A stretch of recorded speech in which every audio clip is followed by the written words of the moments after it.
see the envy me, passing it off like CP3. Shawty, she calling me MVP. I be on time and something you ain't never seen before. They call me the Dama, really want my whole team to score. Damn, yeah, too icy, yeah, too clean, yeah, my zone, yeah, 2-3, yeah, got shooters that hit from deep, bust like Giannis, yeah, too mean. Bright lights like we at the garden, on PD, don't even started. Whole team walk in me the party. If I can't make the play, I'ma lob it. If you jump, that's right on your head. Had to put him to sleep, go to bed. I'm a star, drop 50 and left. From the logo, like I'm Steph. Put it up, knock him down every time. Going hard like my life on the line. Catch me on the course, I would've died. Never losing, I put it on mine. Had to get out my shell, I've been laying low. Take it real when it comes to the playoffs. You fight with me, no one's a KO.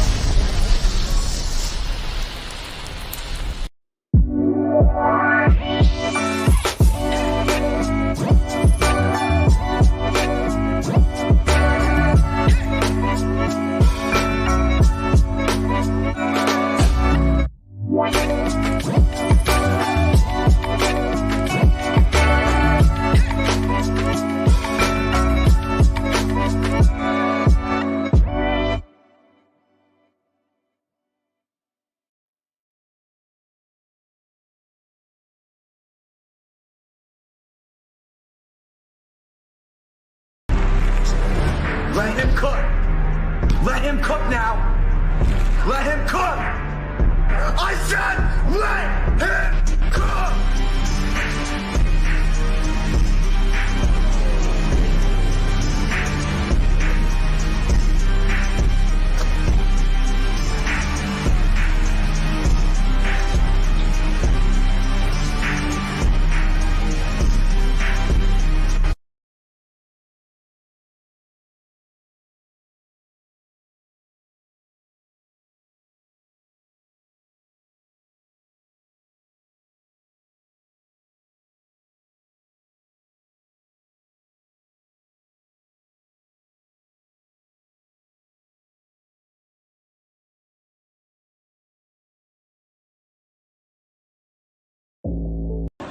Ladies and gentlemen, from La Casa de los Lobos, the Pit, here at the University of New Mexico,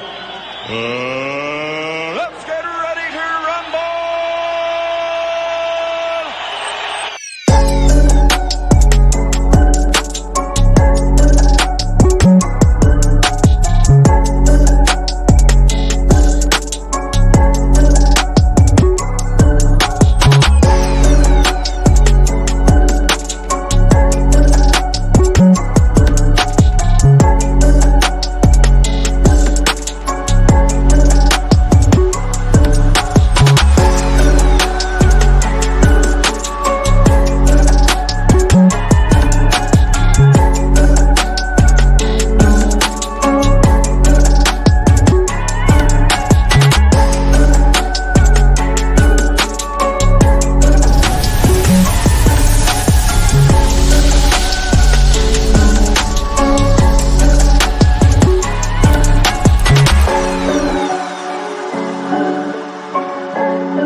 Hitting you with the triple hey. Hey, how's everybody doing? My name is Ryan Tamori. This is the Pit Press Live. What is it? It's already August, 23 days until UNM football kicks off. We're keeping that, as I've repeatedly said, we're keeping that train going, talking about that. We did head on a little bit of the non-conference schedule for UNM men's basketball.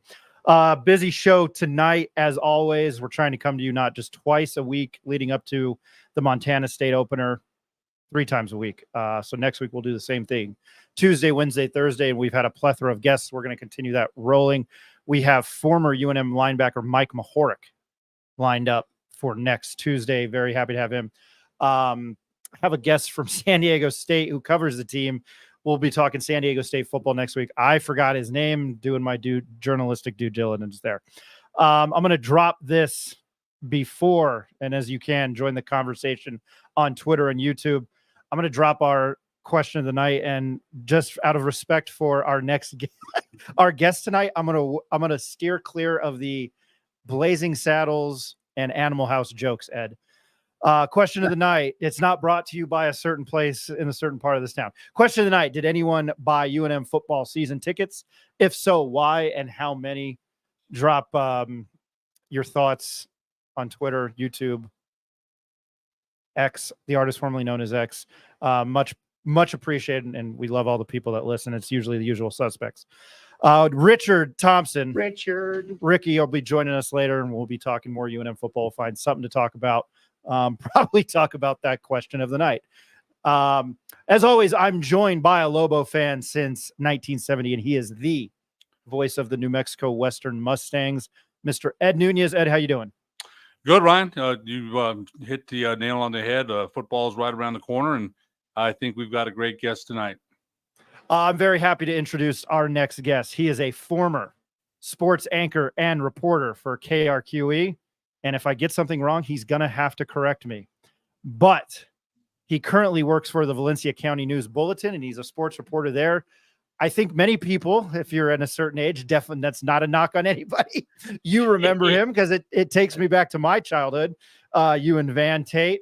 His name is Mr. Mike Powers. Mr. Powers, how are you doing? Thank you for joining us here on the Pit Press Live. I'm glad to be here, but you just made me feel real old, but that's okay because I am. I did. Ed gets it all the time. I did it unintentionally because I'm a terrible human being.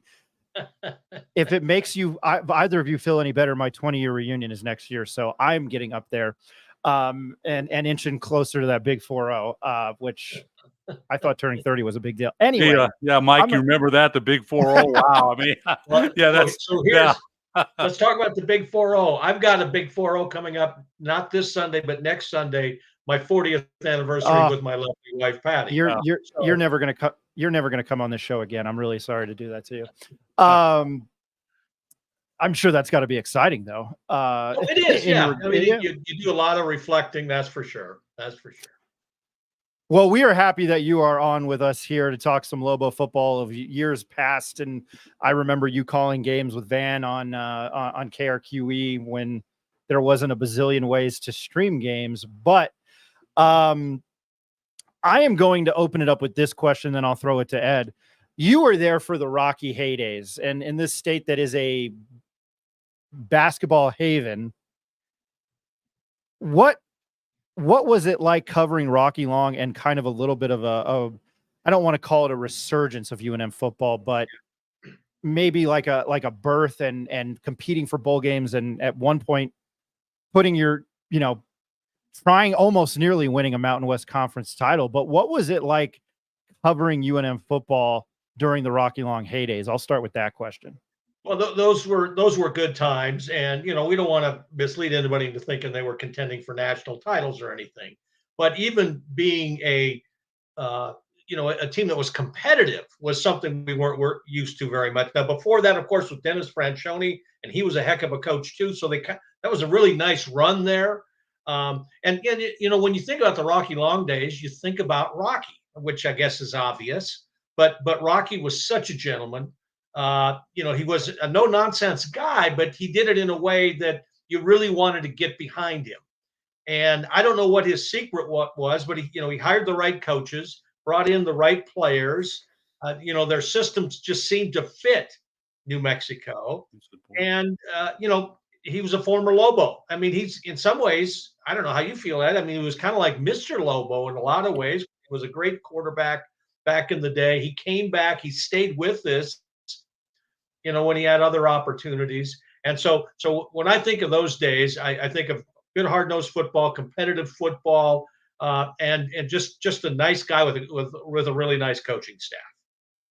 I don't think I've ever heard him called a gentleman, considering what kind of style of defense that they played. But I love the comparison. I've just never, I would I just think of them punching somebody in the mouth, hitting somebody in the mouth, and you call them a gentleman. But I Yeah. like that. I always heard, I know Greg Archuleta and I, they were actually pretty good friends outside of working together, and they were very close. And Greg Archuleta had always mentioned, how great Rocky was. I was at a couple of press conferences that Rocky would slight Greg, but I think that was just them in a professional manner. And then I had the full blown pleasure of covering Mike Loxley in my time at the Daily Lobo. And that's a story for another time, as I was telling you off the record or before we went live. But we had Ian Clark on last night. We had Landrick Brody on, the head coach at West Mesa, on Tuesday night. Did I say Monday night? I meant last night. Sorry about that. But they talked about the physicality. And before I throw it to Ed with a couple of his questions, do you remember them and their style of play, with you calling some of the games, just how physical of a team that they were, and they made sure that teams knew who they were playing, and that was playing New Mexico? Right. And as we set up, as I was thinking about things I might say during this, I was trying to think, why were they successful back in the day? And I think you have to start with, the lines, both of the lines. I don't think they were great lines, but they were physical lines. They were, that was an emphasis. Okay. And so, and then, then when you bring in, guys like Urlacher and that, and so I think to succeed and to advance and to not embarrass yourself, this group of guys had to be tough. And I remember, this is going to seem weird. I came into the locker room one time, kind of an odd time, and Rocky was in there, had his shirt off and that. Geez, that guy, he could. Well, I was going to say he could kick my butt. Well, that was obvious. But he was a tough guy. All right, I call him a gentleman, but he was a tough guy. Didn't take any crap, and he was physical. And so I think that translated to his players. That was the expectation.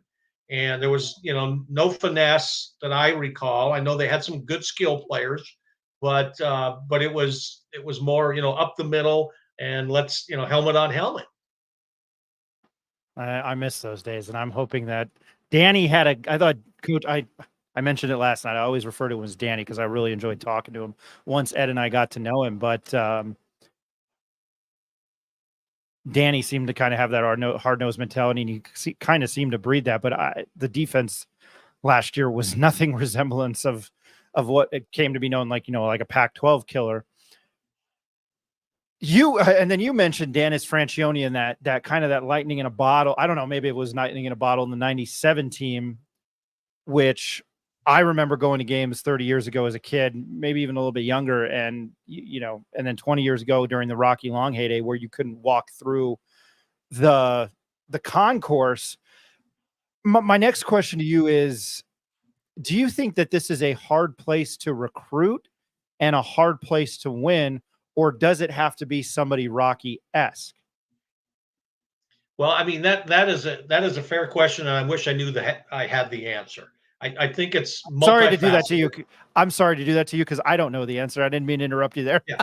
No. Obviously there are smarter people than I am that have been in the position, and it hasn't worked out. But I think it's multifaceted. I think you've got to get the right guy. It's got to be a fit for this community. He's got to kind of, be a mirror image of the community.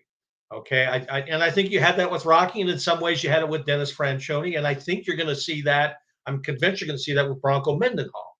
All right. And Ed, both of you guys are probably closer, or are definitely closer than I am, to the facilities that they have over at UNM now, the things that they have available, not just the facilities, but the resources. And clearly, UNM is behind in some areas.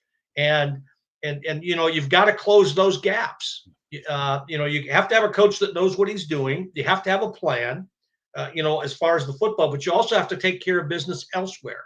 And I think ultimately that's what's happened, because if you look back at the coaches that they've had, okay, Francione, successful here and elsewhere. Rocky, successful here and elsewhere. Of course, Loxley came in and that was a disaster, but he's proven since then that he can coach. Okay. Even if you go back to Mike Shepard, that was not a good time for Lobo football. But he went on, he coached in the NFL and had success there. So these are coaches that knew what they were doing. Some of them didn't fit. And so what I'm saying is, all right, we've had coaches that know what they're doing, and it still wasn't great. So what's missing? And I don't know whether it's the community support, the university support, the lack of funds.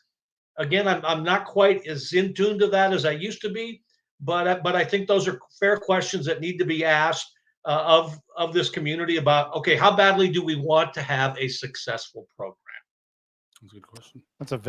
Thank you. That's a valid answer. I thought that was a very good answer. Ed, I'm going to throw it over to you. Mike, I think all those questions are legit. And I think one of the things, I sent you that game from 2004 when New Mexico beat Texas Tech on the last second field goal. And I remember being there. Amazing game. It really was. But I think one of the things that Coach Long was successful on, you mentioned, they took on the personality of his toughness, no doubt about it. But he also had some New Mexico killers too. Ian Clark, Josh Bazinet, Dontrell Moore, Hank Basket, Cole McCamey, guys from New Mexico that contributed, that just weren't on the roster but were starters. And they wouldn't have won some games without Dontrell. If he doesn't get hurt, he's probably in the NFL. If he doesn't get hurt in the Aviation Bowl, hurt his knee very badly, he's probably definitely in the NFL. Hank Basket saw some time. Robert Claude Terrell, Robert Turner. They had a physical. You mentioned, Mike, the physicality on the lines is so key. You got, last year the Lobos had a good offensive offensive line, and they sprung Ja'Cory Krosky-Merritt, for 1,500 yards or whatever he got. So I think that's key too. But you mentioned, I think with Loxley, somebody mentioned this to me. I think Ian Clark said, "Look, wrong system, wrong personnel here." He wanted, instead of weightlifting, he wanted to have his linemen stretch and do things like that. I think he fired Mark Polson, the weightlifting coach. Almost got quarterback BJ. Yes, he did. Almost got Mark quarterback. Was a legend. Yes, he got rid of him. He almost got quarterback BJ Holbrook killed. But that was what he wanted to do. You mentioned he's coached and proven he can win since then. You mentioned Dennis Francione. There's also Joe Morrison, 10-1 year. Boom, gone. Right, gone after a year. Jolie Dunn had but you mentioned Mike Shepard. His offenses put the points on. I talked to Terrence Mathis. They put a lot of points on. They couldn't stop. Their defense was a sieve. So I think going forward, you've paid attention to Lobo football when it was really rocking and rolling over there at University Stadium. It can succeed. But you mentioned a lot of things. There's gaps there. They're behind as far as facilities with Utah State, Colorado State. They've got to do something there, but they've got to win. Do you think what you've heard with Coach Mendenhall, you mentioned Rocky-esque a little bit there. He's a winner. He's won wherever he's gone. 16, 17 bowl games. What kind of optimism do you have with him taking over the program? And all we've heard so far, he holds people accountable, earned, not given. What's your assessment of Coach Mendenhall, his hire here at UNM? Okay, so let me tell a little bit of a story if we got time here. When Danny Gonzalez was let go, I thought, okay, and you felt bad, but I think it was the right decision. And sorry about that, Ron. It sounds like you were buddies and all, but whether he had enough of a time, I don't know. But of course, administrations panic. But when I found out that he was leaving, my first thought was, well, I wonder what Rocky's doing. That was my first thought. But my second thought was Bronco. Bronco was out of the game. He took some time off. He had great success at BYU, Virginia and BYU. And, Virginia was a tough place to win at, and he did it. And I knew Bronco from back in the day. I mean, we weren't close hanging out together or anything, but I always liked the way he carried himself. He was smart. He was a good football coach, defensive minded. And I thought the best coach in the entire country for this program at this time is Bronco Mendenhall. Forget any of those other big names that, Alabama, whatever. I just thought it was Bronco Mendenhall was going to be a good fit. And then lo and behold, 2.5 weeks later, they hired him. And I thought it was a home run. So I talked to him, maybe a month after he was hired. He's given me no indication that I made the wrong choice in my own mind. I like what he's laid out. I like his commitment. And so I am really upbeat. I don't know any of the players at this point. I don't know who he's brought in, and that's tough. This new system is tough, but he came in, at Virginia. He realized what he told me was um, he couldn't get a lot of these transfers to come to Virginia because of the high academic standards. He could get graduate transfers, but not the average guy with a C plus or whatever who wanted to change the sceneries. So he's kind of had to handle difficult situations, and this is going to be a tough situation for him with NIL money and all of that too. But I like his background. I think he's got the right personality. I think he's got the knowledge. I like his coaching staff. I mean, almost everybody on that coaching staff is somebody that he's worked with before. And I think that tells you a lot, because these are guys who believe in him. And so I think that'll translate to, the position coaches, and I think it'll translate eventually to the players. I'm looking at your little crawl there, and I can't believe they're 7.5-point underdog to Montana State. And that was my arch rival. I went to the University of Montana, and I see that, and I know the Bobcats are good, but I can't. I mean, really, the program has fallen that far, where a good FBS school is are they FBF or SC? I can't remember what it is. FCS. But, yeah, that they're favored over New Mexico. So that's how far they've fallen. But I have great confidence in Bronco. Mike, it's a tough schedule. There's no question about it. Oh, it is. They've got Arizona. They've got Auburn. They've got 3 bye weeks. And one of the things we asked Coach Mendenhall in Las Vegas, with 3 bye weeks, does that help you practice and implement your program a little bit more? And he hesitated and said he thought it did. Normally he would say no, but in the first year of him coaching here, he thought it's an advantage. But I got to ask you this: would it surprise you? Now, you mentioned all the reasons. It's a new program, a new system. They're underdogs here at home against an FCS team. I don't think that bothers Coach Mendenhall. I don't think it bothers him at all. I think he's the kind of guy that's like, okay, just wait till we show you what we have. We're not, fine. Bring us as underdogs, right? That's any coach uses that as motivation. Would it surprise you if there's a Mendenhall effect? I keep wearing it out. Ryan's probably tired of hearing it, but he's had an effect on the Virginia program, on the BYU program. Would it surprise you if New Mexico won 5, maybe even made a pitch for winning 6 and getting in to a bowl game late in the year? And would you consider it, even if they had a losing season, if they're competitive in games we didn't think they would be, would the season be a lost one? I mean, what could we expect? What do you expect out of his first season here? Well, I think, if you're talking 5 or 6 wins, I think that might be pie in the sky. All right. I think, looking at the schedule, and you mentioned it, it's gee whiz. I mean, big name schools, middle of the road schools, the conference schedule, all of that. I think it'll be tough to get to that level. I mean, I think if Bronco could get 4 wins, be competitive in some of these games, get through the season mostly healthy, and kind of turn I think what I want as a fan, I want to see them be competitive and play hard. All right, you want the wins, and I think they'll get some wins.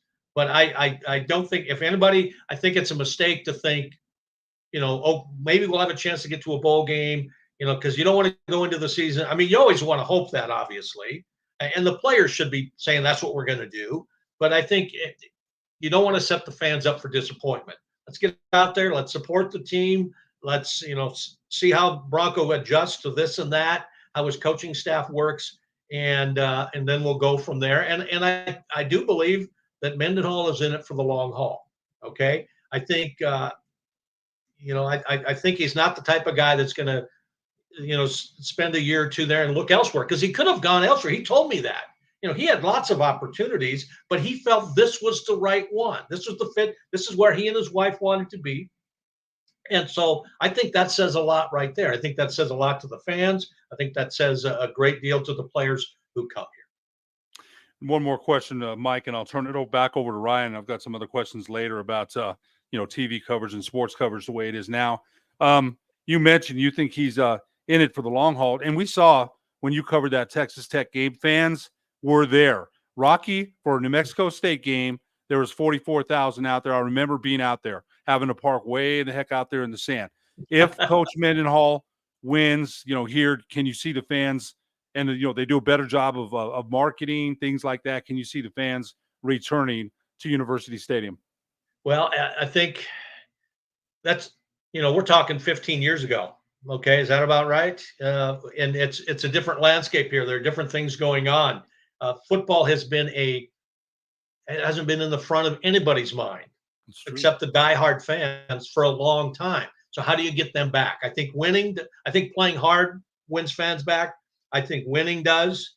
And so to answer your question, Ed, I think if they're okay, they're going to do okay at the gate if the team is competitive in that. But I think fans have got to have some patience. They've got to say, all right, do we want a winner or do we not want a winner? Do we want to be supportive or do we not? And so I hate to say that I'm a little bit pessimistic, at least short term, that they're going to come out. We're not going to see 30,000 fans this season.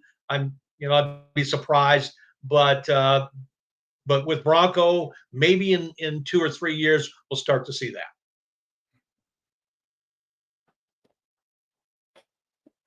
What is I've fallen in love more with FCS over the last year or two. It's great to watch. I had the pleasure of meeting Bobby Hawk when he was at UNLV. UNLV? He left Montana Yeah. for VU. Yeah, and I think he got a 6-6 year, but it didn't pan out. And he's back at Montana now. College Game Day was in Bozeman for, I think, Montana State 2 years ago. What? And I know North Dakota State, and I know, I grew up on the East Coast too. I mean, I grew up on the East Coast. Everything's close. You get out this way, everything's farther. And then I had the pleasure of going to Boise, Idaho. So at least I've been in that part of the country. But I mean, when you flip on ESPN Plus now and you see Bobcat Stadium full, and you're going to have to forgive me with, I think it's Grizzly Stadium, or it's got a hyphen in it. At University of Montana. Yeah. What makes football, and I know that there's been a couple national titles won up there, but what makes football in the state of Montana so special? Well, it's a tough country. Okay. It's a tough part of the world. And I mean, every part of the country can be tough. There's no doubt about it, but it's just a little bit of the mentality. You got the ranchers, you got the fishermen, you got the hunters, all of that. And football's number one. And, that's not the case here in New Mexico. It's basketball. And it's a little bit of the way people are raised. Both programs, Montana and Montana State, have had a long tradition. In fact, I think Montana used to play against New Mexico in the Borderline Conference, way back when. But Montana's played for national championships, won them. So has Montana State, and they show some patience, but they know how to make tough decisions, I think. And one thing, Ed, that I was thinking about, it's been a while since I've been to University Stadium, and that's not a very conducive stadium for being loud and being right on top of the fans. Am I right on that? It seems You like are. it's, yeah, No, it you seems are. like it's, Yeah. in fact, I think that at one point they might have had a track around it. I'm not sure about that. They did. It was a while back, but they did. You're right. And so you think of that, and when I compare it to University of Montana, they have like 28,000 seats there, and people are right on the stadium. Tony Romo said that when he was a Denver Bronco, the loudest crowd he ever heard of, or not a Denver Bronco, sorry, a Dallas Cowboy, when he was in college, the loudest crowd he ever heard was at the University of Montana. And of course, he wasn't playing Alabama and Michigan and that sort of thing, because he was at a small school too. Can't remember, Illinois State or something like that. But anyway, the New York. Not to irritate the Cowboy fans on our show, the New York Football Giants fan will say Eastern Illinois. Continue. Thank you for the correction. Keep your friends close. Keep your enemies closer.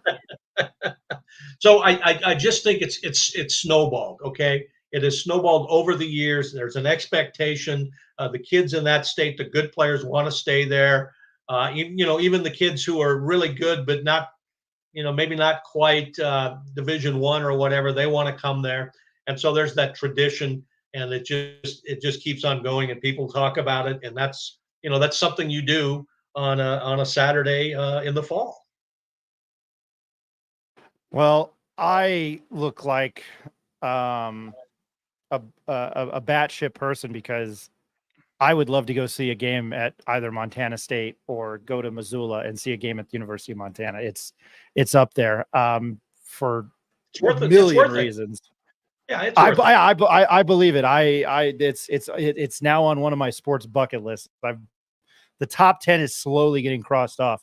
The last one was Albertson Stadium in Boise.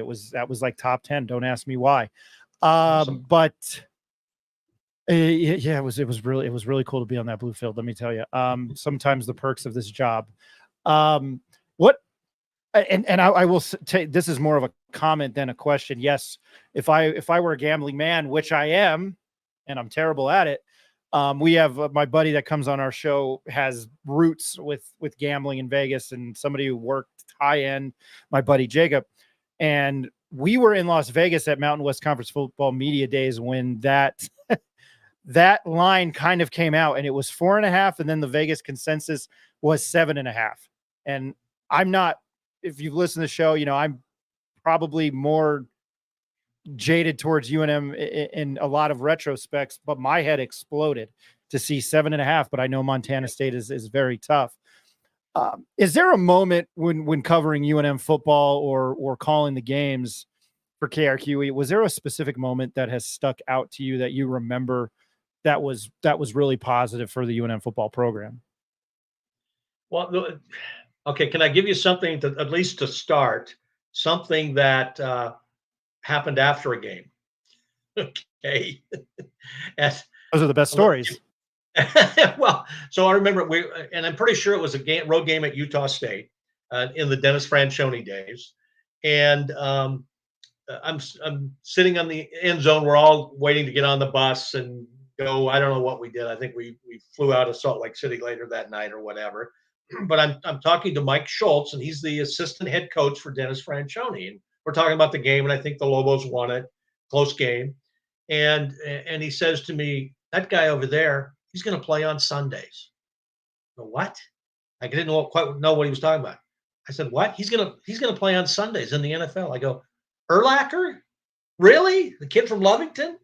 And he said, "Yeah, he's going to play on Sundays." And so I just remember thinking, I don't know, Mike. And this was early on in his playing days. Well, what an idiot I was, and what a smart guy Schultz was, that they recruited this kid from Lovington, brought him in, and so anyway, that's one of the stories that I remember as far as being a positive and a good memory. On the field, I hate to say it, there were just a lot of disappointments. And I know the Lobos, I think the Lobos had a pretty good run against New Mexico State during that time frame, which was a positive. And I'd have to think about that one for just a little bit. I'd have to think about that. No, that flight story, that I'm sure with the people that listen, that's a really good one. I am going to let Ed talk about the current state of journalism, because you're speaking to somebody who background is in print journalism, as I do the universal sign for reading a book there or a paper. Anyway, how did you? I didn't know this, and forgive me. How did you end up in TV? Is your background in print? Was it in broadcast? How did you find yourself on TV? But how did you find yourself now writing for a newspaper? Okay. In 2024, nonetheless. Yeah. Well, I literally grew up in a TV and radio station in a small town in Montana, Glendive, smallest television market in the country. My dad was the chief engineer there, put the TV station on. And so I grew up around there. When I was in high school, did some DJ work. But honestly, even before I got into that stuff, I always had an interest in journalism.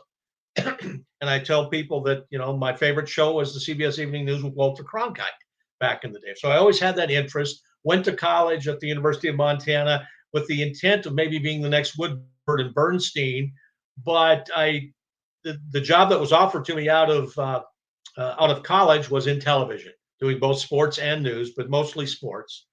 And honestly, Ryan, you can probably back me up on this. At least for me, journalism or print was more difficult than TV. It was a different animal. And I wasn't particularly good at prepositions and where do you put the colon and where do you whatever. So I migrated to the broadcast, the television side of it. Spent some time in Great Falls, Montana, Rapid City, South Dakota. Was offered a job kind of out of the because back in those days it was hard to you had to send. There were the trade magazines. That's the only way you learned out that a job was open somewhere. But through mutual friends, I found out about the TV station at KGGM at the time, now KRQE, was looking for somebody, and they flew me in actually twice, and I interviewed and got the job, and kind of went from there. So I don't know if that answers your question, but then after leaving 13, I did some television back in Montana and South Dakota again. And when I decided I'm either going to retire or find something that I might enjoy, this newspaper job came up. So I interviewed from out of state, got the job, and ended up doing that. So it's been fun. They're a good group of people there. The office is in Belen, and I cover Valencia County, the 3 high schools there. And it's been eye-opening, but it's been fun. No, I appreciate that answer. I reflect back on my decision to go into print journalism, and it was not at all what I thought it was going to be.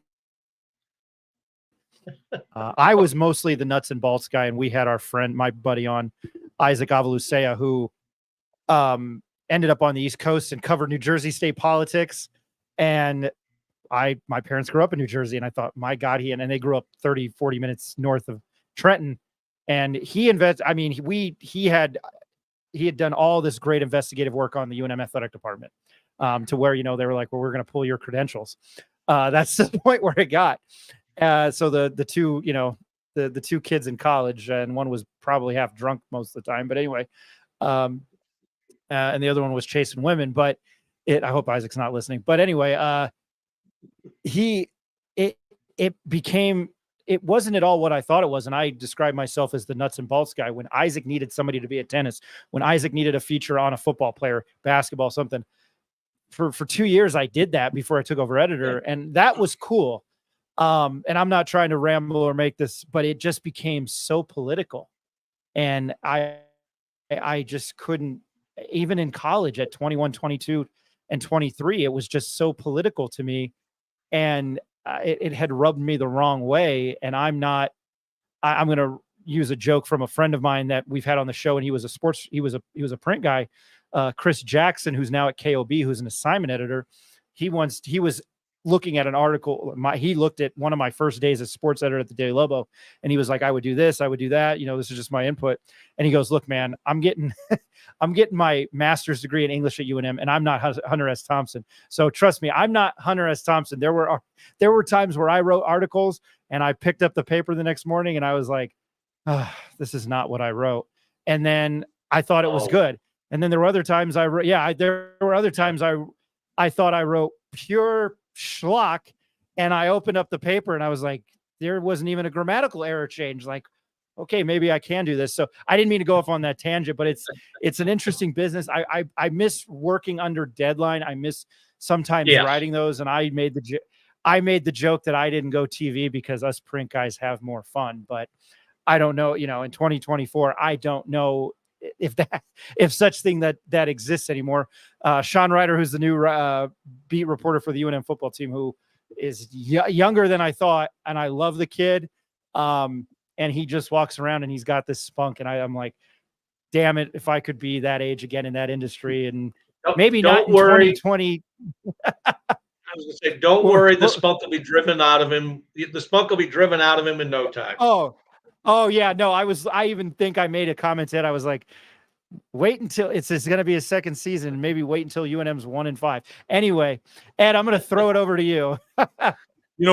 Mike, you mentioned your time at KRQE. You also, I think, did the anchor for the news as well.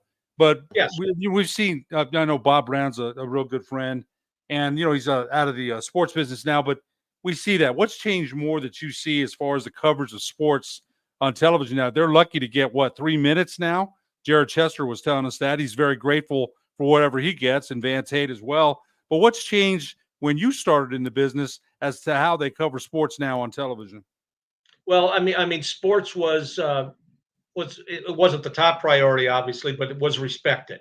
Okay, there was an audience for it. I can't remember what they would say. Maybe 15-20% of the audience at that time, wanted sports, and so uh, and, and and and people tuned in to get the scores in that. Well, obviously, technology has changed. Everything's changed. It's turned upside down. I rarely see the sportscast anymore. I'm not up at 10:30 at night, and I don't know who's doing what. And I don't know whether it's an easier job or a more difficult job because you've got less time to get things in.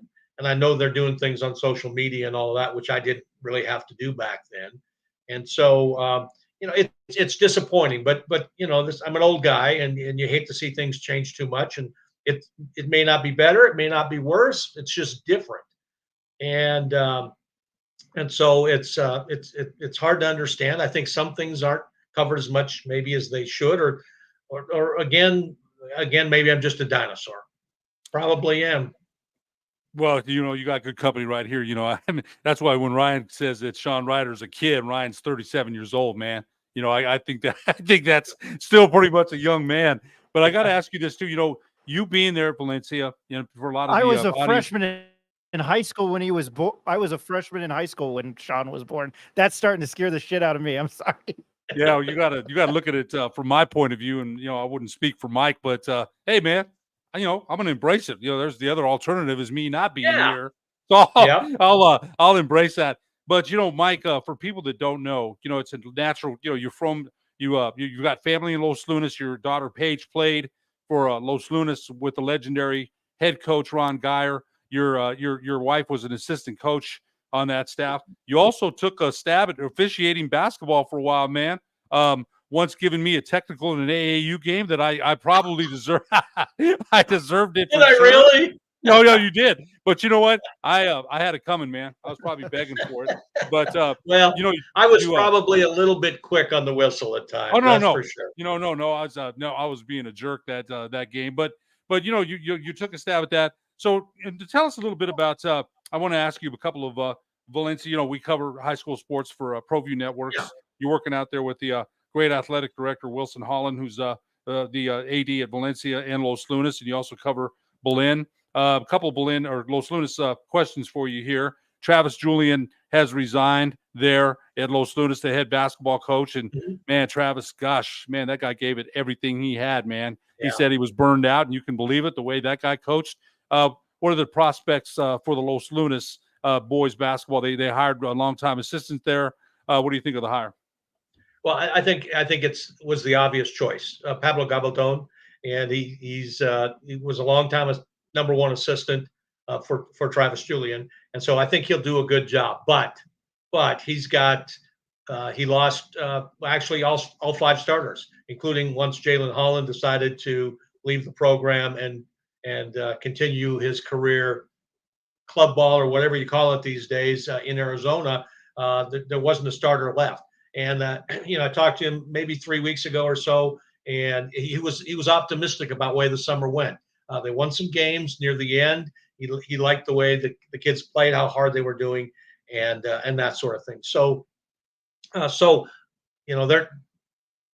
a long shot to get to the pit. I don't think there's any doubt about it. But I think they'll play hard. They'll get after it, and then in late in the season, we'll see where they're at. And go from there. But it's going to be it's a rebuilding process. You hope you can just kind of reload instead of rebuild. And I think he's hoping he's in that position because they've had some good tradition there. Yeah, no doubt about it. Two more questions. I'll turn it over to Ryan. Jalen Holland's decision to go to I think the world of Wilson. I used to officiate a little bit with Wilson, and Wilson is still in fabulous shape, man. He calls 5 conferences in college, and the former Alamogordo star, New Mexico Highlands Hall of Famer. Much respect for Wilson. What did you think about the decision? You're not surprised, I'm sure, that Jalen decided to forego his senior season. I thought maybe he'd stay with ABC here. He went to Arizona. What did you think of that? Well, I know that there was a lot of, as I wrote about it, there was a lot of chatter, okay, with fans and that, and how can he do it and that sort of thing. But that's the way of the world anymore. I'm still getting kind of wrapping my fingers around how it's working, how it works educationally, not just for Jalen, but for all the kids who are doing it. And I think it's just part of the process. And I think for him, he's got a family that gives good advice, that understands the situation. And so it sounds like it's a real good deal there. Wilson told me that they'll have a house for the basketball players. There'll be study time. There'll be all of that stuff, and then they'll play across the country some national games. So if you're in that position and if you have high expectations, I'm not saying that I would want to do that for my kids. But if it was me and I was in that position, I would certainly have to think about it. And so it'll be interesting to see how this all works out for all the kids that do this over the next 3 or 4 years. Is it a success? Are they getting good advice and that sort of thing? But I think in his case, it just seemed like the natural progression. Yeah, no doubt. One more question. I'll turn it over to Ryan. Football season's around the corner. Greg Hennington and the Los Lunas Tigers. I covered that game for ProView Networks when they beat Artesia in the championship. And what an atmosphere. Man, I used to love going out there. I really did, because the fans are, and it was a beautiful day that day. I had a former San Diego head coach, Jim Ottman, working with me. And Coach Ottman's a hoot, man. You know that. That guy, no matter what formations are on the field, doesn't matter. 4 quads, whatever. Well, they got to block a tackle. They still got to block a tackle. That's and you know how he talks. So he always has me laughing whenever he says that. But what are the prospects for Coach Hennington and the Los Lunas football team, who I love to death? I love Coach Hennington. Great guy. What's the prospects what did you see out there for him? Well, they're going to be good, and of course there's different division or district rivals this year. They've changed that. They've expanded it. They have a difficult schedule too. I don't have it in front of me, but I think they face La Cueva and some of those schools. So I think their record will be solid. It won't be outstanding, I don't think, and they could prove me wrong. They'll have, last year they rotated quarterbacks. This year they'll have one quarterback. So we'll see how that is. They'll have a new defensive coordinator. So they've got some new faces and that sort of thing. But Pennington's got it going. Okay, I don't think there's any doubt that they've got a system in place. It's year round, all of that stuff. And so they'll be a playoff team, no doubt about it. They'll challenge for a district title. And but in what is it, 5A or 6A? I can't remember what it is anymore. But there's some unbelievable teams. I mean, there are I think was it Cleveland I saw last year? I mean, they looked like a track team, a college track team. And so there's high school football at the high level in New Mexico is pretty good, which is a good thing for Bronco Mendenhall. And if you can get some of those top kids, they're pretty good. I think they're better than ever, actually. One quick question on one more. What about Belen and Valencia? We don't want to leave them out. You cover them too. We don't want to make it just about Los Lunas. Yeah. What about Belen and Valencia? Well, Belen has struggled the last couple of years with Coach Pena. I think one win last year. I think they've had 2 wins in 2 years, and their numbers have been down. I do think they'll be better this year. I don't think there's any question about that. They'll have, it depends on quarterback play as always, and the line. We get back to the line. So I expect a better season from them. People there in Belen care about their football, no question about it. At Valencia, Ladarius Cage, second year as the head coach there, and that's all 3 of those teams were playoff teams last year. I mean, even Belen with the 1 win, the way the system worked out, which is kind of odd, but the Valencia Jaguars, I think, will be solid. They might be a playoff team. I think they'll be right in the mix there. I don't know enough yet. Practice starts on Monday. I'll start to learn more about the specific talent that all of these teams have. But I think all 3 of them will have a shot at the playoffs, with the wild card being the new district system. It'll be interesting to see how it works and how difficult it is to advance through that, and how many wins you need to advance to the postseason.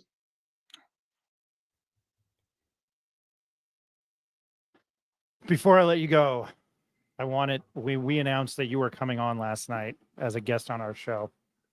The comments are usually geared towards how much I suck, so it was refreshing to read some positive things. The first one, I'll start with Jimmy H, who I call usual suspect. I miss Mike Powers here. John Romero, woohoo! Legendary Mike Powers, love your work, Mike. Through the years, we're not worthy. I should have queued that up if you were going to say that from Wayne's World. Anyway, we're not worthy. We're not worthy. So good to see you all live. Thanks for being here. Ice Baby, stop, collaborate, and listen. Ice is back with a brand new invention. Forget everything I just said there. But on Twitter, he said, love today's guest on the show. Hi, Mike Powers. And Mr. Ben Weissong, I have not forgot about you. Next week, things got crazy, and during my regular hours at my regular boring day job, I was like, oh shit, I need to message Ben Weissong. Ben Weissong, man, it's good to see the GOAT, Mike Powers. So, former KRQE sports reporter, anchor, I hope I got that right. You can now read him on the sports page at the Valencia County News Bulletin. His name is Mr. Mike Powers. Senor, thank you so much for joining us tonight. It was a pleasure. Ryan, Ed, thanks for inviting me. It was fun to reminisce a little bit, and maybe we'll see you at the football games, huh? What do you think? No, absolutely. No, sounds good. I'll have Ed bug you again to come on. This was a great talk. I really appreciate it. All right, all the best, guys. Take care. Thanks, Mike. Thanks a lot. Appreciate it. All right, we're gonna kick. We're gonna kick. What am I saying? I was like, oh, hey, I'm gonna kick Mike Powers off. That's not cool. We're gonna go to a quick commercial break, and then we will be right back with Rick Thompson. My name's Ryan Tamori. This is the Pit Press Live, and I'm joined by Ed Nunez. We'll be right back if I can find our commercial button.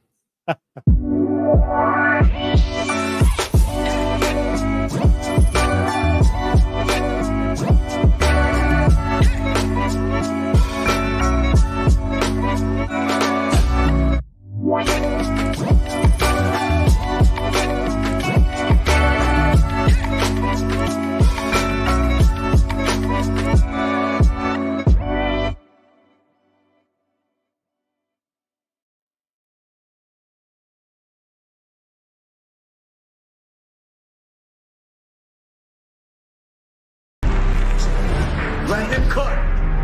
Let him cook now. Let him cook. I said let him cook.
Welcome back to the Pit Press Live. Ed looks like he appears to have gone to the bathroom.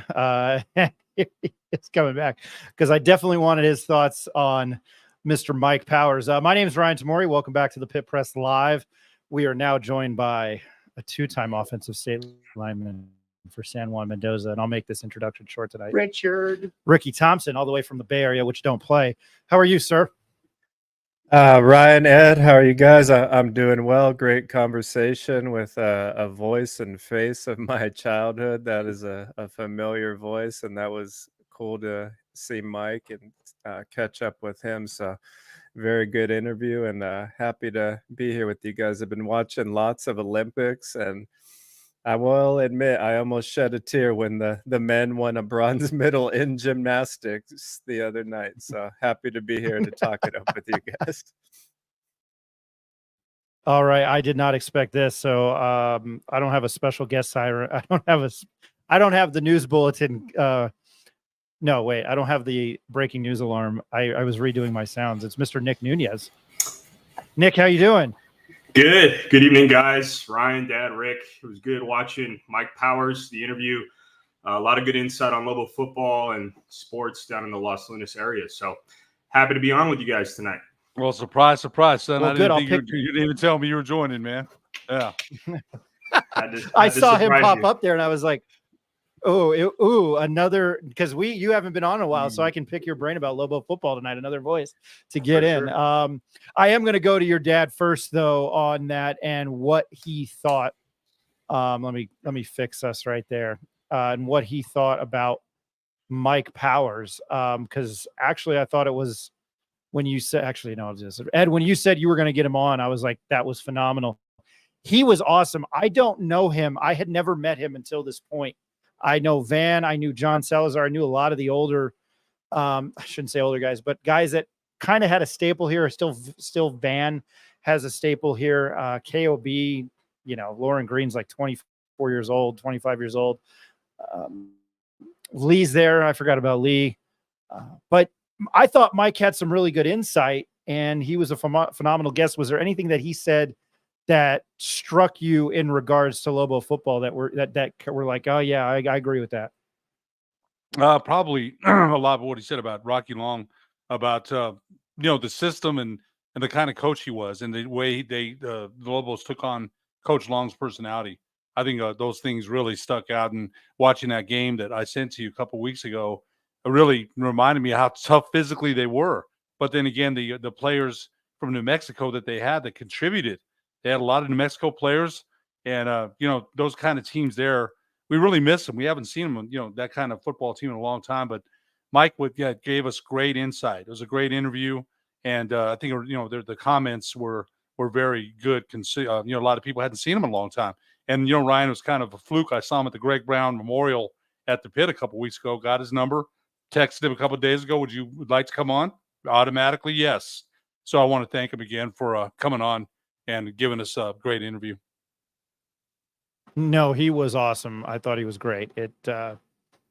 It changes your perspective. He was more soft-spoken. I think sometimes TV people have like this Bill O'Reilly perception where they just scream, fuck it, we'll do it live. And some of them are actually pretty nice guys.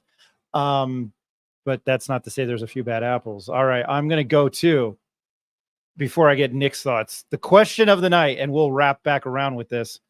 Did anybody buy UNM football season tickets? If so, why? Which I can't believe we're asking. I typed that in there. Why did you buy season tickets? They should really be doing that advertisement on the radio where kid seats are only $5. But if so, why and how many? And Nick, since you haven't joined us in a while, the floor is yours. What have you learned? This is going to be very generic, but what have you learned about UNM football, and what are your thoughts thus far as we are now 23 days away from kickoff? Yeah, so I've definitely been following Sean Ryder, the Journal's coverage. I will follow our own coverage. You guys did a great job of interviewing Andrew Henry the other day, also being there for Devin Dampier. I think this team, it's definitely a rebuild. They're kind of figuring each other out. I think Devin Dampier, the sky is kind of the limit. There was an article written by Sean Ryder talking about how the game is kind of slowed down for him. So offensively, he's going to be the guy to watch. It's a brand new offensive line. I think they got some dynamic running backs with Andrew Henry, some names that we'll probably hear about early in the season. I think it's Eli Sanders, the Iowa State transfer, and then the guy from Arizona as well. So looking forward to seeing what those guys can bring to the table. On the defensive side of the ball, bunch of new faces. I think one of the first guys to earn their number was number 1, Noah Avenger. Apologies if I'm mispronouncing his name. But I believe he's a transfer that could make some noise on the defensive side of the ball. Another guy that earned his jersey number, Tyler Keeney. I'm not sure if I'm pronouncing his name right either. I think he's number 7. Los Lunas native, saw him play a little bit last year. So, it's early on in camp. We know who the first opponent is. It's Montana State, as you guys were talking about with Mike Powers. I can't believe that we're not favored here at home against an FCS opponent. But You go in as an underdog at home in your season opener against an FCS opponent. I think you just got to be hungry. So looking forward to seeing what they're going to look like on August 24th. All right, Rick, let's go to we talked about you weren't able to join us last night, and I'm not trying to have the same conversation on a daily basis, but when I've got you who joined me quite a bit and weren't able to hit on that. We were talking about the stadium last night, and I kind of wanted your thoughts on that, whether they be good or bad. So I will leave the floor open to you with what we talked about, because I know you did listen last night. So you're asking if you think a renovation needs to be done, or just if the stadium is a good stadium? I have a good perspective All of the on above. this. I worked for Learfield Sports, so I've been all over that stadium. I've been in the suites, I've been in the press box, I've been on the field. I've laughed at players playing during the game and have coaches look at me. That's how close I've been to the game. So I know when it's full in there, it can get a pretty good crowd and people will get pumped up. But if there's not a good amount of people, especially on that student section side, I believe they moved that section now, but on the east side of the stadium, sometimes that is a barren land. Yeah. And you'll be out there 10 minutes before kickoff and you already feel the energy drained off if you're on the field, and I'm not even playing in the game. So I don't know if a renovation needs to be done. The actual in the end zone, that area with the on-field suites is pretty nice from what I remember. And then up in the suites up top in the end zone, I think that's the Lobo Club or something, the padded seats, that is very nice up there as well. So I don't know if it really needs a renovation. I think before we even talk about that, this team needs to prove that they're even worthy of keeping a football program, and that they're even, gonna be someone that can win, 5 or 6 games consistently before we even talk about rebuilding or redoing the stadium. But I think it is what it is for now. I don't think renovating it would get any more people in there at this point, because the team is such a question mark. So if I'm someone this year, though, I don't know if I'm going to buy tickets just based on the stadium. I don't know if that's like a plus or minus for me as a fan. That's not something I'm really thinking about as a Lobo fan. Nick, I didn't hit that. You're joining us tonight. Yeah, I'm going to throw that your way, and just the thoughts on the stadium. I'm not trying to stir shit or the pot here, but it was also on the opening drive, and Jeff and JJ, our guys, they talked about it last year before Andy Gonzalez's last season. But just your thoughts. Yeah, no, we touched on the student section a little bit. They actually moved, I think, to the north end zone last year. Coach Danny Gonzalez did that. That was pretty cool. They got into it in a couple games. I think that could be a good location for them. Where they were previously, though, on the east side, if it's an afternoon game, the sun is just hitting directly on that section. And I can speak, when I was a student there, we went to some football games. This was 2010 through 2014. Certainly not glory years, but it was the start of the Bob Davie era, and we would go to games. But man, if it's an afternoon game, like, no one wants to just sit out there and bake in the sun. As far as, whether we need to renovate the stadium, eventually, yeah. I mean, you guys, the interview that you, Ryan, and my dad did with Jeff Symbieta at Mountain West Media Day that ran earlier this week, he talked about how we just need to enhance the fan experience. Other people have talked about that as well. I think at the first game, 505 Sports Venture is supposed to have some good tailgating going on. So we just need to do things to entice fans to come down to the game, make it a community event, bring your family. And somewhere down the road, I mean, the stadium was built in 1960. I think that's what Jeff said. And, every other Mountain West Conference team has better facilities than us. There might be one or two that we're comparable with, but down the road, they gotta do something with that stadium. The access points too. Jeff talked about that. I mean, if you've got to wait so long to get into the game, you don't get in till late first quarter, early second quarter. That's not a great fan experience. So I think they definitely do need to improve that. That was one of the things that Jeff said was make it a reason to go to the game. And I thought, yeah, that's, give me a reason to go. I mean, I've gone now that we've had a press pass, even though I like Danny Gonzalez, I went to see how bad they were going to get beat. And I got pure enjoyment out of that with, the Mike Loxley era. Even though I got paid to do it, I had to be there to see how bad they were going to get beat. But, for a stadium not that big to have that many kind of problems to get in, that I don't know, that just boggles my mind. I mean, I guess I'm there early enough when we do have home games, and the 4 or 5 I went to last year, I was there like an hour and a half before kickoff, except for New Mexico State, which was kind of hard to. We were even, I think, 2 hours early or an hour and a half early, and the parking was just horrendous. And then there was a Down syndrome walk, prior to that. And I think a lot of people were there for that. So I don't know. For when we used to go to those games 20 years ago, it didn't seem like that big of a pain of an ass to get in and get out. But lately, it's just, I don't know. It's just been so bad.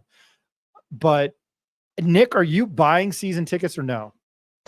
I haven't yet. I want to. I think last year I went to 3 or 4 games. I mean, they have 5, 6 home games. So, yeah, I probably will. The question that's posed to the viewers, I mean, it's what were the prices for a couple season tickets? I mean, they're almost kind of giving them away for that price. So, yeah, definitely want to buy, a couple for the family and try to get out to 4 or 5 games. Yeah, it's $100 for 2 tickets. And I think crazy. One of them are free. So it's like, yeah, that, like I said, I wish I was in that marketing department, because it would be dollar beer night. And then I would be flooding the TV. I don't care if it's 2024. I'd be flooding the TV with, I'm reusing the joke, Rick, with the kids seats are only $5. I would totally do that and try to be the Monster Jam commercial. But again, I'm surprised for the people watching that we haven't had an answer for this. The question of the night: did anyone buy UNM football season tickets? If so, why and how many? I have one from John Romero, and go ahead, Rick. One idea I have, and I think other people have openly talked about this, but there's not a bar or a viewing area anywhere within the vicinity of the stadium. What if they built like a restaurant connected to the stadium, where people could go in and hang out before the game, and that could also be a place to view. I think that would get a big crowd and then they could have it open on non-game nights as just a place to hang out and watch Lobo, basketball when there's games across the street and so forth. If they're not going to build another bar around that area, maybe instead of redoing it, they just add on a restaurant there. That's a pretty good idea. I think they're kind of in a little bit of bind, because I don't think anybody thinks about that. The fact that the other side is the UNM soccer complex, which is just the track and the soccer field.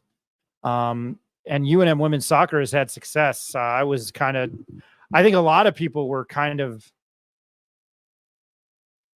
dumbfounded, and Eddie had to make a decision with getting rid of men's soccer, which had immense amount of success under Jeremy Fishbein, head coach there.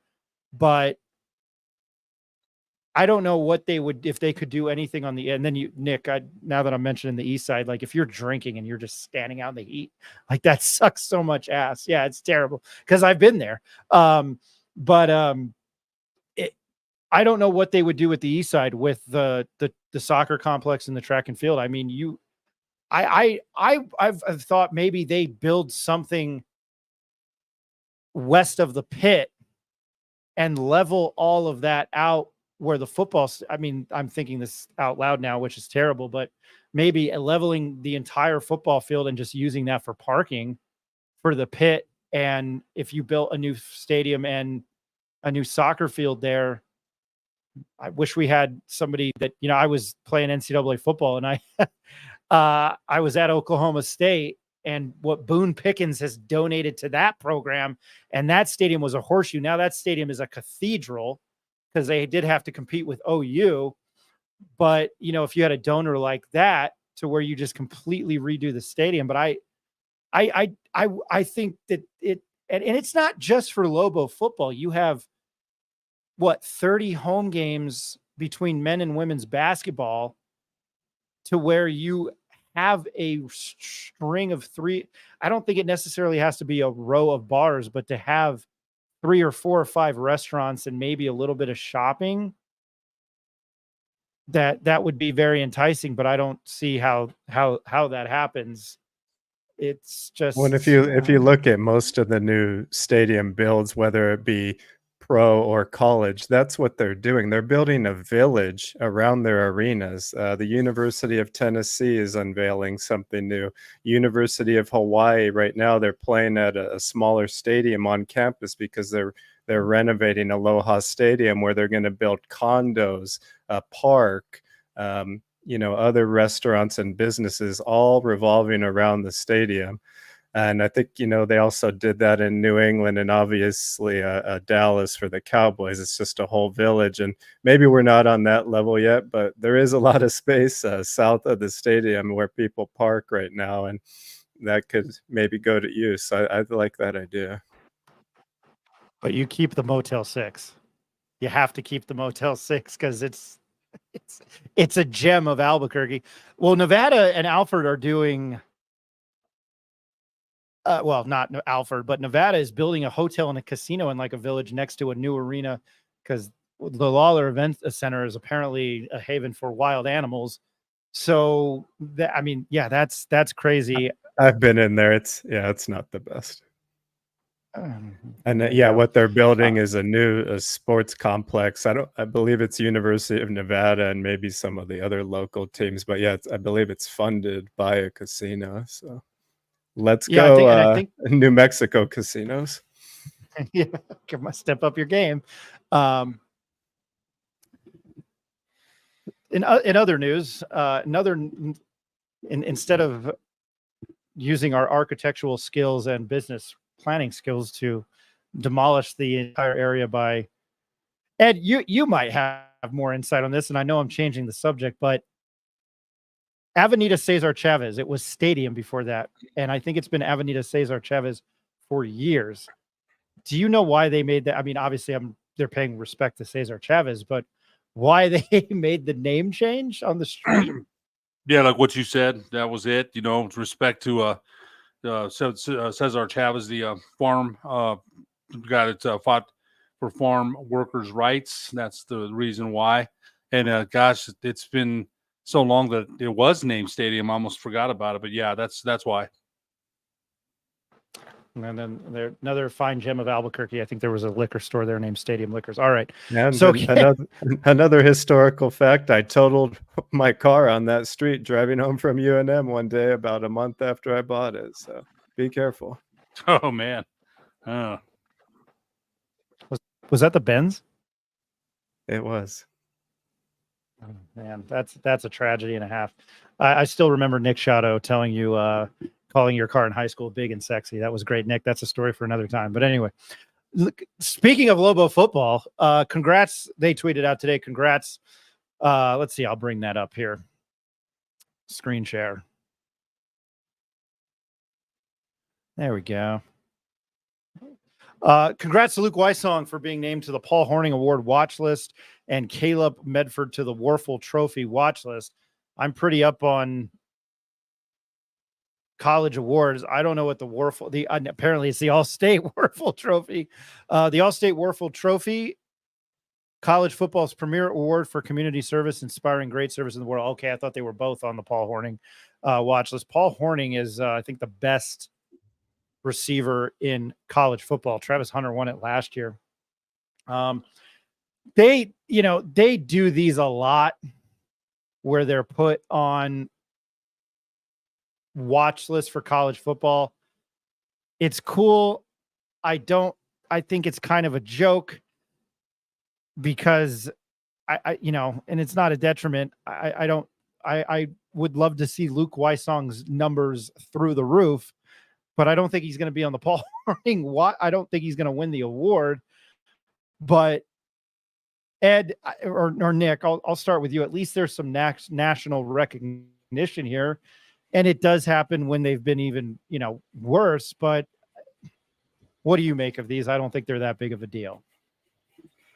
Yeah, I mean, for Luke Wysong, it's been tough because he's had a hard time staying healthy. But I think he's got a really high ceiling. I think I remember him catching a touchdown from our quarterback last year at a game at home, and that might have been the last game that he played in. But he's got a high ceiling. He's quick. The coaching staff last year, I think the phrase for him was 1-5, get live. He can make things happen. I think we saw him return a punt for a touchdown. So, that's 2 years ago against Maine. 2 years ago. That's right. So yeah, I don't know. I mean, who knows? Who knows? A lot of unknowns. I think Sean Ryder wrote how him and Dampier are having really good chemistry early on in fall. What is he, a redshirt junior now? So he's got a couple years in the program. I think he's, added some weight. Great for him to get some national recognition. I hope he does surprise us all and wins the award. I just want to see him stay healthy and, put up some numbers here. I know his uncle's listening. I'm not talking trash. I think I would much rather see him stay healthy, rebound, have a great year. That's what I would love to see. Yeah, he returned a punt against, I think in the game against Maine, I'd have to look it up. I did not go to that game, but I believe he returned a punt and he also caught a touchdown. It might have been Colorado State. It might have been Colorado State. Colorado State, okay. Yeah, but yeah.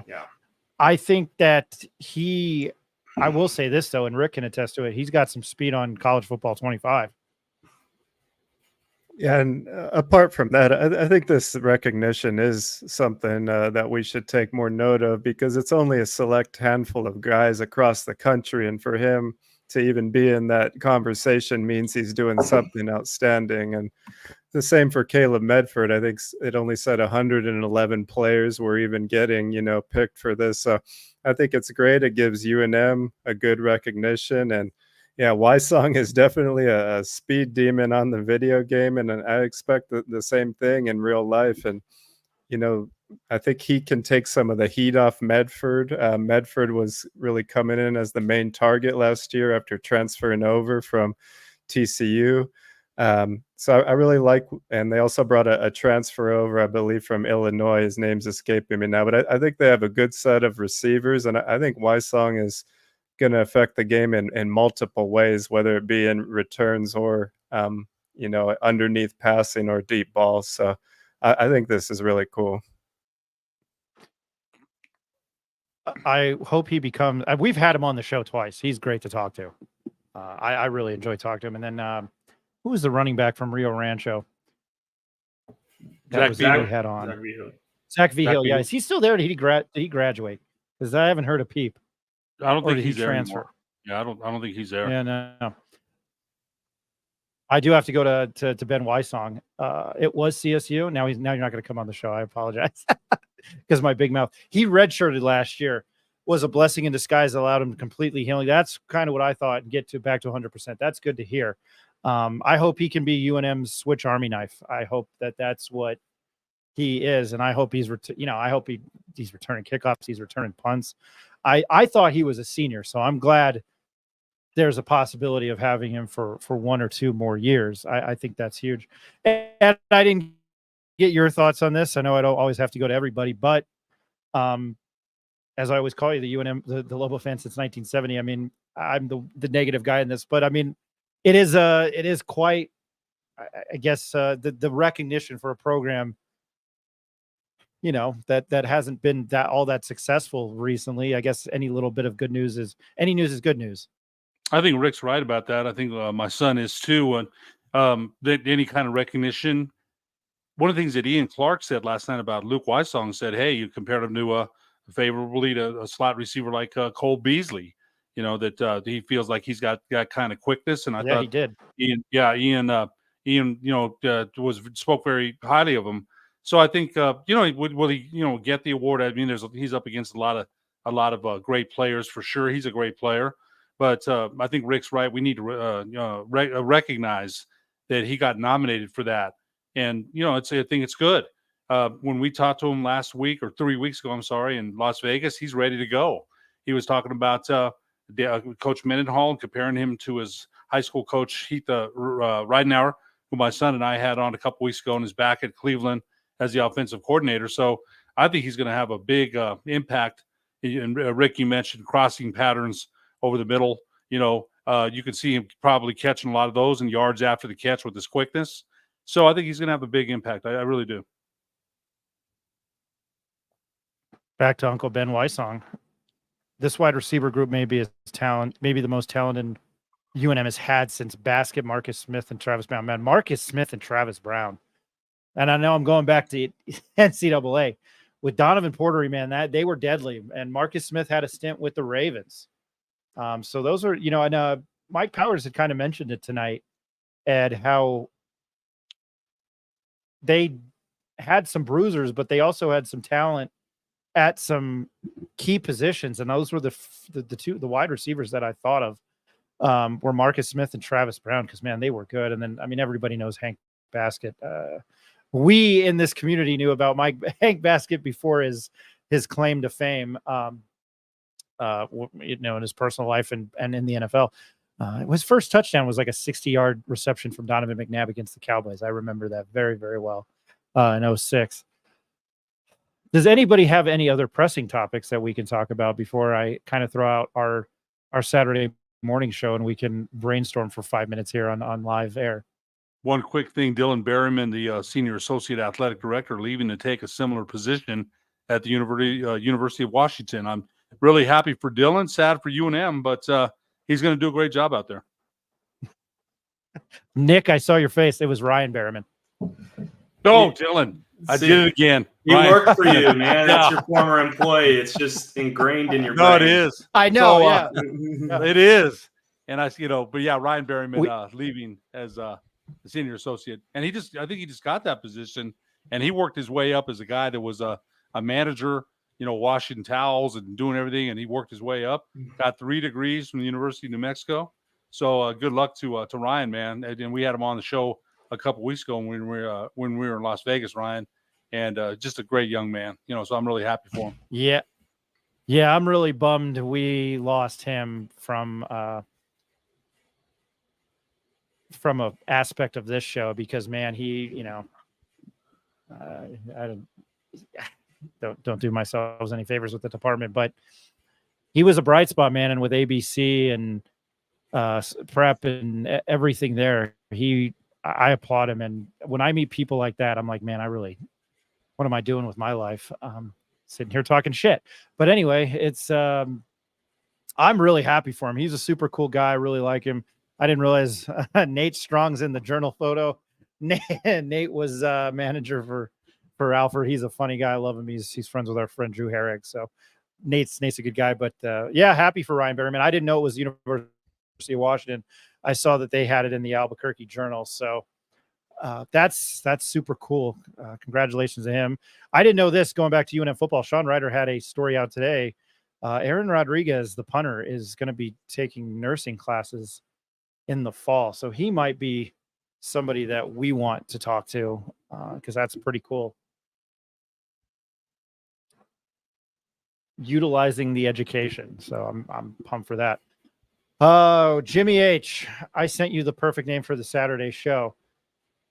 I'm going to be honest, I forgot what you sent, but I'm going to bring it up here, that we are hopefully starting not this Saturday, the following Saturday, getting you ready. And then I don't know what we're going to do on the 17th, because that is the last practice for fall camp for UNM, and we want to be there Saturday morning. Eric and I will be there Saturday morning at football practice. Eric, Nick, and Ed, you are welcome. Rick, you can get on a plane if you want to go to Lobo football practice, but I'm sure you have better things to do. But I think we are planning on. Go ahead. Yeah, I just wanted to say the name that Jimmy had, I think, was Morning Howl Live from the Den. I think that's what he had said.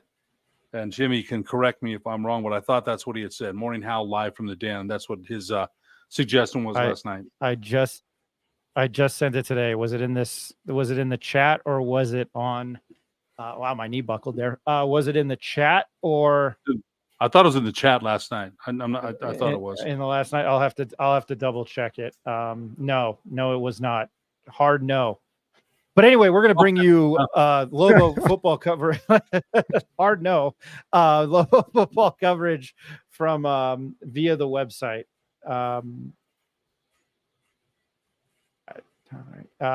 We are going to.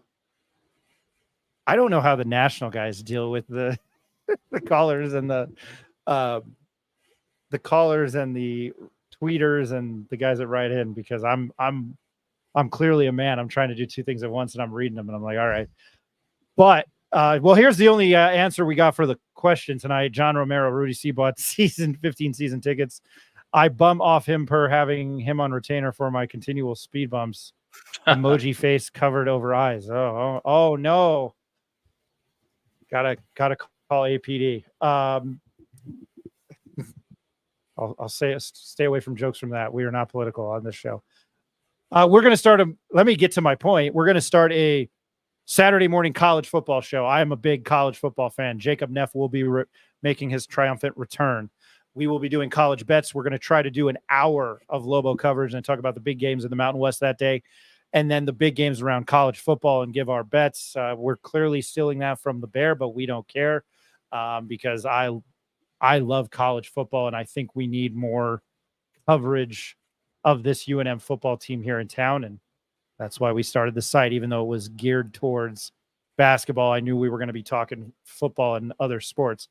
I wish we could talk other sports, but that's another time, another story for another time. So we are looking for a name. We're going to do it every Saturday morning at 9 a.m. Mountain Standard Time.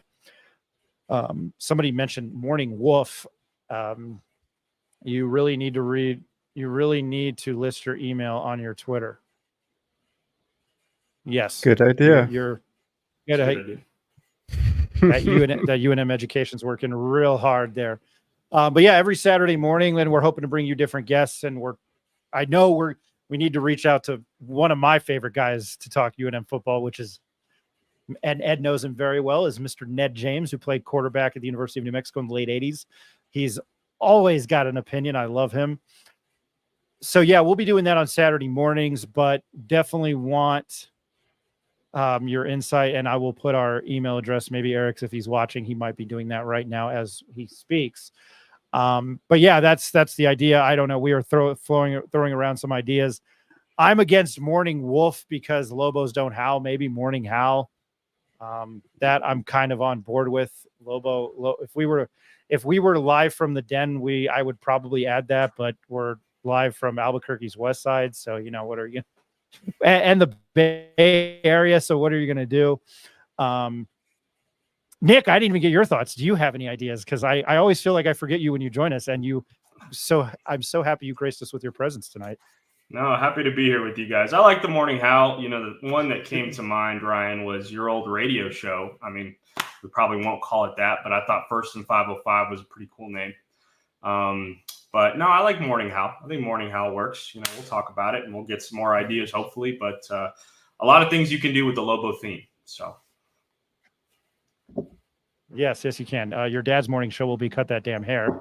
But you already knew what I was thinking. You knew it, and you know what? I knew what you were thinking right away.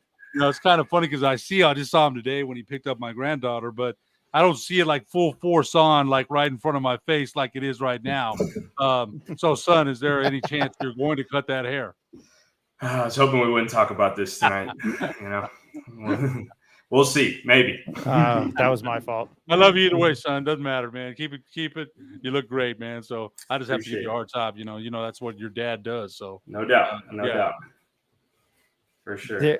There is. I'm thinking we need a segment where we need a segment on Saturday mornings, like Lee Corso, where someone puts on a helmet or something. I'm still brainstorming some ideas, but yeah, I think I'm gonna have to fix up this backdrop here and maybe get some props involved. We're gonna make it fun and different from this show. Yeah. That's I'm running with this right now. I like that idea, Rick. I'll come back to that before I forget this. Hold on. This makes me think of you, Ev. Willie Namath swaggering off the field. His side band rapidly engulfed the Sartorium. The Bumpers Chronicles pioneered by Ambrose Burnside Appomattox, 1865. Look at them sideburns. He looks like a girl. Now, John Unitas, there's a haircut you could set your watch to. There's a haircut you can set your man. That is there's a hair that's a haircut you can set your watch to. Rick, man. I didn't mean to steal your thunder. I think that's a great idea. I wonder who we can get to do the headgear, and we can do it for the UNM game every week. And I would imagine I have some ideas. Oh, well, that's fantastic. Next week, I'm going to wrap this up because I think for what we do in talking about Lobo athletics, I thought it would be a little easier when I covered it at the paper, but trying to find topics. I think next week we're going to try to break down, position groups. Mountain West Connection did it all 25th team anniversary team, even though last year was technically the 25th season. I don't know why they did that. Eric sent that to us. Obviously, Dontrell Moore was on it. We've talked about that, but lost my train of thought there. Anyway, as I look blazingly at a Lobos jersey, trying to think of the name of the show. Now and then, I'm just thinking about Howard Cosell on The Simpsons, because that's a great impression. Try to break down positions. Do breakdown by positions. That was Rick's idea. I really like that. That's something we're looking to do the next few weeks. I'm efforting somebody from Montana State here in the next week or two. We're going to have guest signs up, but Ed, we have Mike Mahork on, who played linebacker. He went to Highland. If you want to talk a little bit about him, but I remember watching him play. He was a stud on those teams. You know what? Mike was a all Mountain West Conference performer. Talked to him the other day, just briefly. He's a heck of a player at Highland. Also played basketball for the Hive. So he's looking forward to coming on. He couldn't make it the other night. He had some childcare issues, but says, "Hey, I'm good to go." He's really looking forward to it. So I think he's going to be a great guest. My child literally walked in here naked, telling me to charge a switch. So that's what happened about 15 minutes ago. But anyway, I'm looking forward to Mike Mahork. Maybe we can get a couple of those guys on. I will reach out to Dontrell Moore. Dontrell's always been awesome to us. But again, if you have any other ideas, and Jimmy H, I'll try to hunt down where you sent the email. I didn't check the email today. I was busy at work and then trying to get ready for this. But you can always visit us on Twitter. You know what I had to do? I don't have all the details now, but we will be having a ticket giveaway.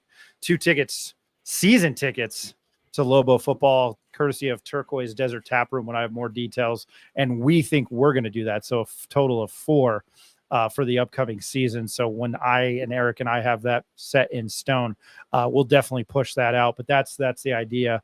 And we'll figure out how you can win those and where to pick them up and all the deets on that.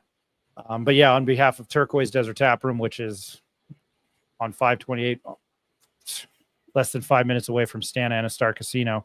So you can go make a bet there and watch the bet that you made lose and enjoy a beer and some fine food. But you can follow us on X, formerly as Twitter, at the Pit Press NM. Follow us on Instagram at the Pit Press NM. Visit our website at thepitpressnm.com. Here's our mailbag, pitpressnm@gmail.com. And if anybody wants to email us this, I guess we're giving them away, but I'm just going to bring it up again. Did anyone buy UNM football season tickets? If so, why and how many? Got some more comments. Great show, fellas. See y'all practice Saturday. Oh, yes, we will be there. Ben will you will be a guest. I will message you again. I did not mean to forget about you. Life got away from me. So we will queue you up for next week if you're good. John Romero, Mike Mahorik's father, Mark, was quite the local football player back in the day. I don't have the details on that, but that's very cool to hear. Runs in the family here. Does anybody have any final thoughts? And I have not queued up Jerry Springer for that, but does anybody have any final thoughts?